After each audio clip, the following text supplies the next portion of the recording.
Because everyone else is, Eli responded, without looking up from his workbench. When Shella didn't understand, "What do you mean?" "Everybody wants to look like everyone else. Sometimes it's square hats, sometimes it's tall shoes.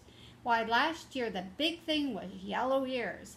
Now it's green noses. Everybody wants a green nose."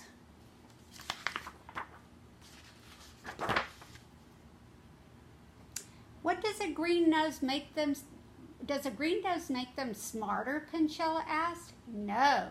Does a green nose make them stronger? No.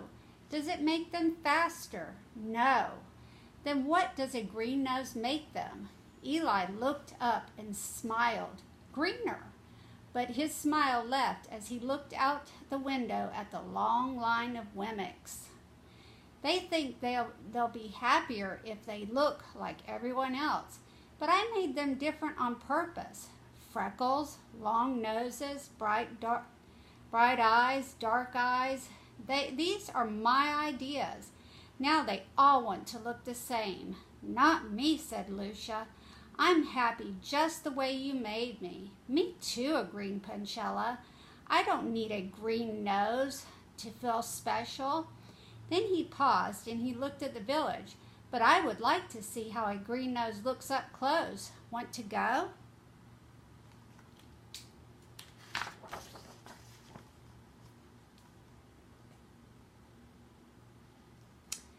Eli smiled as the two stood to leave. Just remember, I made you different on purpose, he told them. From the street level, the line looked even longer and the noses even greener. Lucia and Pinchella worked their way to the front of the crowd and watched as one Wemmick after another stepped into the nose coloring store and came out painted. It's the latest thing, barked a Wemmick on the sidewalk. Don't be the only Wemmick with a plain nose. Who is that? Asked Pinchella. Lucia shrugged. I don't know. Why, that's Mr. Willie Whippet, volunteered a Wemmick from behind them.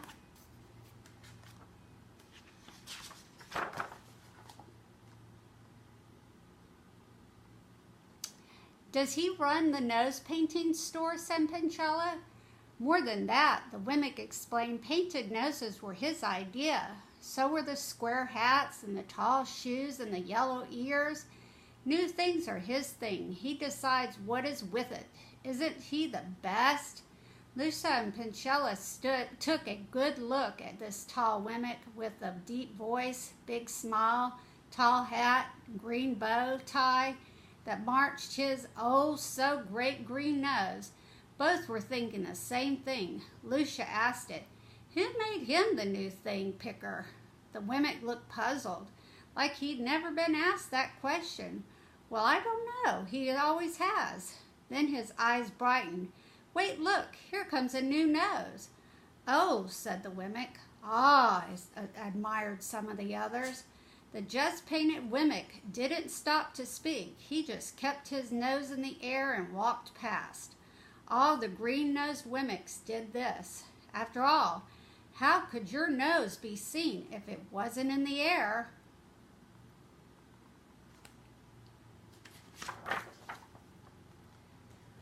Walking around half-nosed, however, was risky.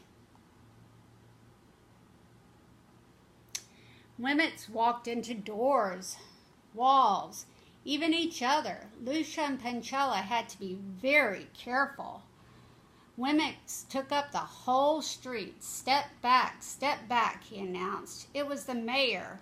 Make way, every Wemmick. My wife is coming in for a touch-up.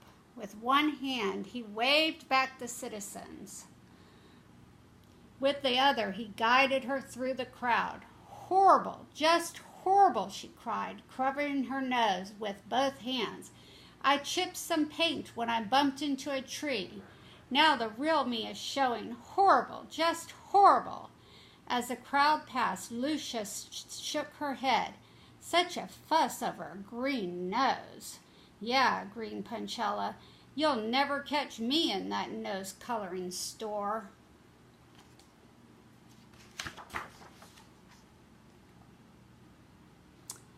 "Ah, Punch, I was hoping you'd go." Punchella recognized the voice immediately. "Twiggy!" He turned and looked at the wide-eyed, sweet-smiling Wemmick. His ears began to turn red. They always did when he saw her. He reached up and covered them. "Why don't you paint your nose, Punch?" "I painted mine. Everyone else is painting theirs. Besides, you look good in green." Twiggy reached up and touched the tip of his nose. "Yours is so cute." With that, she turned and walked away. "Bye-bye," she waved. Punchella moved one hand from his ears to his nose. He turned and looked at his reflection in a store window. Lucia had to grab his hand to get his attention. "Come on, Punchella, let's go." As he walked past the store, he noticed Willie without examining his nose in his handheld mirror. Later at home, he did the same. "I never noticed before, but my nose sure looks pale."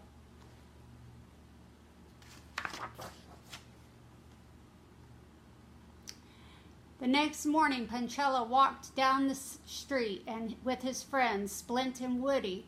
"Are you really thinking about it?" Woody asked. "Sorta," Punchella answered. "They say the paint stings your nose," Woody volunteered. "And it stinks," Splint added.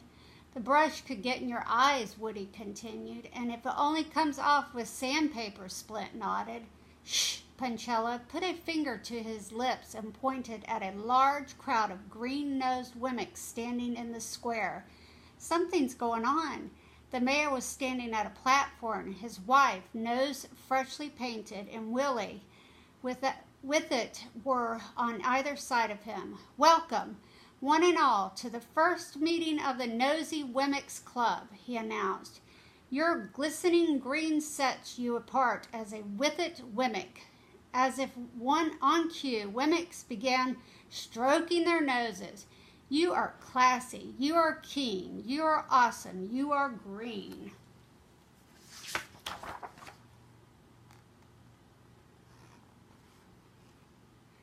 Proud of his poetry, the mayor smiled and the Wemmicks applauded. "We owe it all to Willie With-It," he shouted over the noise, "the pioneer of the painted snout." Everyone applauded even louder. "People love me because of you," one shouted. "I have more friends," cried another. "With a green nose, I am better Wemmick," exclaimed a third. The mayor hung a medal around the neck of Willie With-It. "You have changed the face of Wemmickville. We salute your brilliance. Without you, we'd all look like—" The mayor paused, looking for the right word. Then he saw Punchella and his friends. Pointing in their direction, he declared with a scornful laugh, "Them! Ha ha ha ha!" Everyone else laughed too. Punchella and his two friends lowered their head and covered their noses. "Let's hear it for Willie With-It," shouted the mayor, "the Wemmick who discovered the cure for the common nose."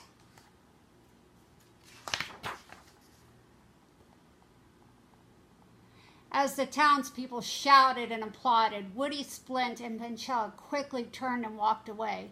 They didn't stop, and they stood in front of the nose-colored shop. With a matter of minutes, all three were painted and walking down Wemmick Lane. "Hey, Punchella," asked Splint, pushing his nose upward, "am I doing it right?" Punchella didn't look. "I can't see you, Splint. If I turn, my nose won't be in the air." "Whew, this is a tough work," Woody added. "Not only do you have to get painted, but you have to walk weird." "Yeah, but doesn't it feel great to be with it?" Punchella asked. And for a few days it did. They hung out with other green noses and made weekly visits to the nose a curist for a nose polish. They bought nose gloves for cold days and nose umbrellas for rainy ones. All three read Willie With-It's new book, Winner by a Nose. Most of all, they enjoyed looking down their noses at the unpainted Wemmicks.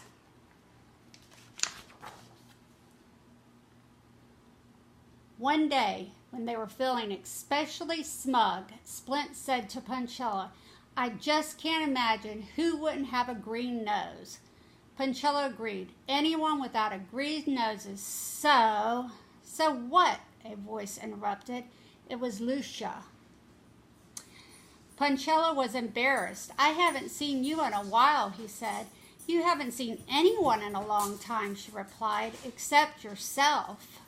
He started to speak, but didn't. He was bothered by what she said, and he was even more bothered by what he saw. He saw the next morning as three were walking into Wemmickville. Standing on the other side of the road was a Wemmick with a red nose. "He needs to get with it," they said to each other. But then they saw another Wemmick, also with a red nose, then a third and a fourth. By the time they were in the village, they were surrounded by red-nosed Wemmicks. And those whose noses weren't red were in line to have them painted.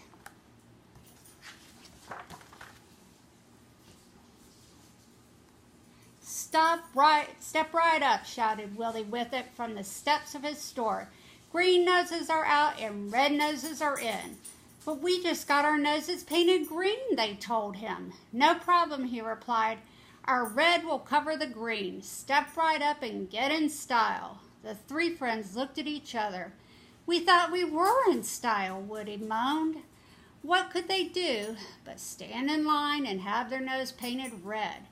For a few days they fitted in, until one morning they saw a blue-nosed Wemmick. "Oh, no," they said to each other, "not again." So they changed colors, but it was only a short time until blue noses were out and pink noses were in. Then pink was out and yellow was in, and yellow was out and orange was in. Soon, Puncella and his buddies had so many layers of paint on their nose that they couldn't remember what they really looked like. "This has to be the final color," they said the day they walked out with their orange noses. But once again they were wrong. "I am so tired of this," Woody moaned when he saw a purple painted Wemmick. "I wish my nose was common again." The three sat on a rock and hung their heads. "Me too," agreed Puncella. "I should have listened to Eli. You think he would help us? Why don't you ask him?" All three turned at the sound of the familiar voice. "Lucia," they said. "He asks about you every day," she told them. "Is he mad?" Puncella wondered. "Sad, but not mad."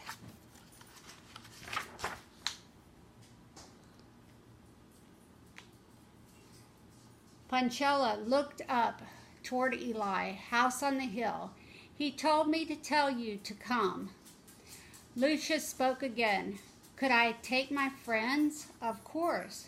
"Would you go with me?" "Certainly." And so for the four began the long walk up the hill to Eli's house. When they reached the top of the hill, Eli stepped out of the workshop and began walking toward them. He met them in the yard. One by one, he examined their noses. "Been trying to fit in, eh?" Puncella nodded. "Did you succeed?" "Not really. Every time we got close, someone changed the rules. That's the way it is. And my neck hurt from sticking my nose in the air," Woody added. "You weren't built to walk that way."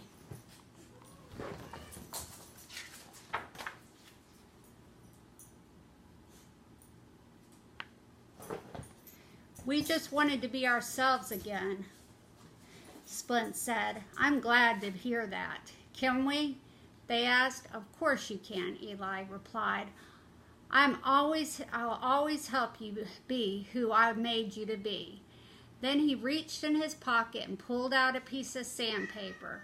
"But it's going to take some time."